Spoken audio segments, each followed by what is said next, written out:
the last chapter of Rainbow Valley. Also, tomorrow I start live doing these. So if you want to watch me do this live, come hang out on YouTube. My links are anywhere there are links. Or if you're watching this, most likely the only place you're going to see this is going to be on YouTube. But you should follow the channel because I'll be going live Monday through Friday, at least for a little while. If it just goes terribly and I get a bunch of trolls, I will not be doing it live anymore. Today we'll be continuing Rainbow Valley by Lucy Maud Montgomery.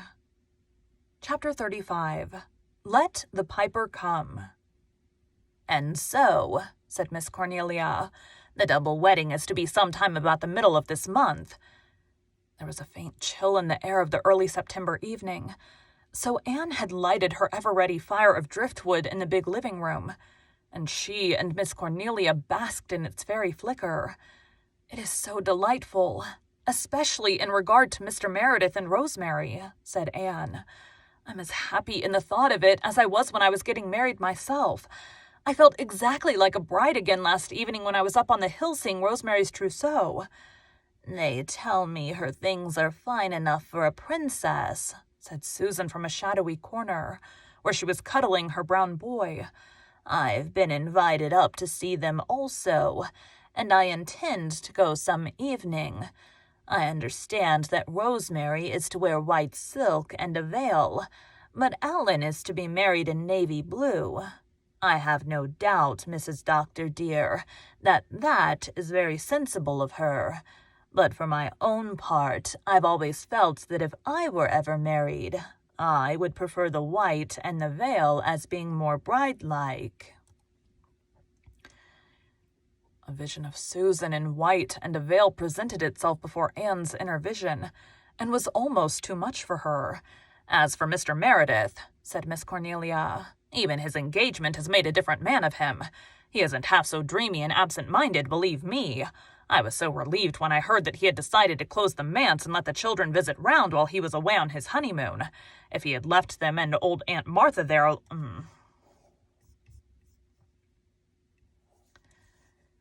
If he had left them and old Aunt Martha there alone for a month, I should have expected to wake every morning and see the place burned down." "Aunt Martha and Jerry are coming here," said Anne. "Carl is going to Elder Clow's. I haven't heard where the girls are going." "Oh, I'm going to take them," said Miss Cornelia. "Of course I was glad to, but Mary would have given me no peace till I asked them anyway. The ladies' aid is going to clean the manse from top to bottom before the bride and groom come back, and Norman Douglas has arranged to fill the cellar with vegetables. Nobody ever saw or heard anything quite like Norman Douglas these days, believe me. He's so tickled that he's going to marry Ellen West after wanting her all his life. If I was Ellen... But then, I'm not, and if she's satisfied, I can well be... And if she's satisfied, I can very well be... I heard her say years ago when she was a schoolgirl that she didn't want a tame puppy for a husband. There's nothing tame about Norman, believe me." The sun was setting over Rainbow Valley. The pond was wearing a wonderful tissue of purple and gold and green and crimson. A faint blue haze rested on the eastern hill, over which a great pale round moon was just floating up like a silver bubble. They were all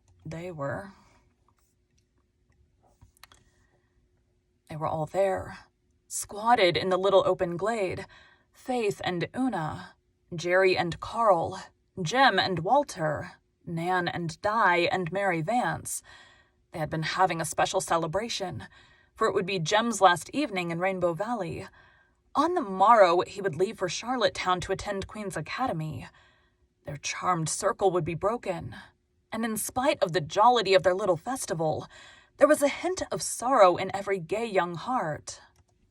Walter.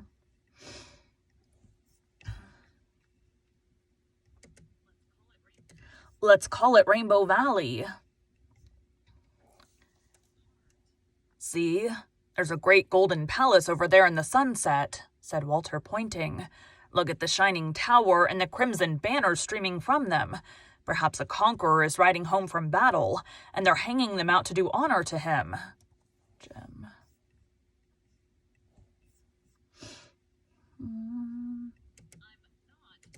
I'm not. Oh, I wish we had the old days back again, exclaimed Jem. I'd love to be a soldier, a great, triumphant general. I'd give everything to see a big battle. Well, Jem was to be a soldier, and see a greater battle than he had ever been fought.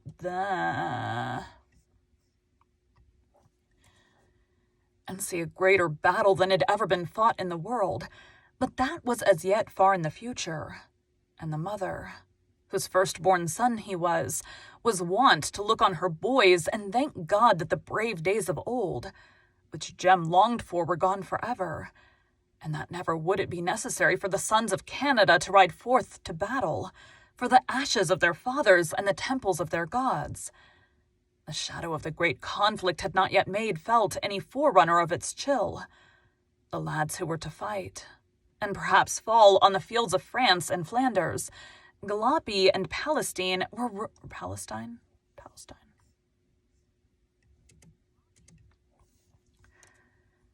Gallipoli and Palestine were still roguish schoolboys with a fair life in prospect before them. The girls whose hearts were to be wrung were yet fair little maidens astar with hopes and dreams. Slowly the banners of the sunset city gave up their crimson and gold. Slowly the conqueror's pageant faded out. Twilight crept over the valley, and the little group grew silent. Walter had been reading again that day in his beloved book of myths, and he remembered how he had once fancied the Pied Piper coming down the valley on an evening just like this. He began to speak dreamily, partly because he wanted to thrill his companions a little, partly because something apart from him seemed to be speaking through his lips. "The Piper is coming nearer," he said. "He's nearer than he was last evening. I saw him before. His long, shadowy cloak is blowing around him. He pipes, and we must follow. Jem and Carl and Jerry and I, round and round the world. Listen. Can't you hear his wild music?" The girl shivered. "You know you're only pretending," protested Mary Vance. "And I wish you wouldn't. You make it too real. I hate that old piper of yours." But Jem sprang up with a gay laugh. He stood up on a little hillock, tall and splendid, with his open brow and his fearless eyes. There were thousands like him all over the land of the maple. "Let the piper come and welcome," he cried, waving his hand. "All follow him gladly round and round the world." The end. Thank you for joining Bite at a Time Books today, while we read a bite of one of your favorite classics. Again, my name is Bree Carlisle, and I hope you come back tomorrow for the first bite of Rilla of Ingleside. Now I have to go look up and make sure that that is indeed the name of the next book. Pretty sure. Rainbow Valley, Rilla of Ingleside. Yep. Okay, back to the beginning. Save. Ta-da! End of Rainbow Valley, and we will be doing Rilla of Ingleside live. So by the time you see this, I don't know how far into it will be, but you should come hang out. Thanks, guys.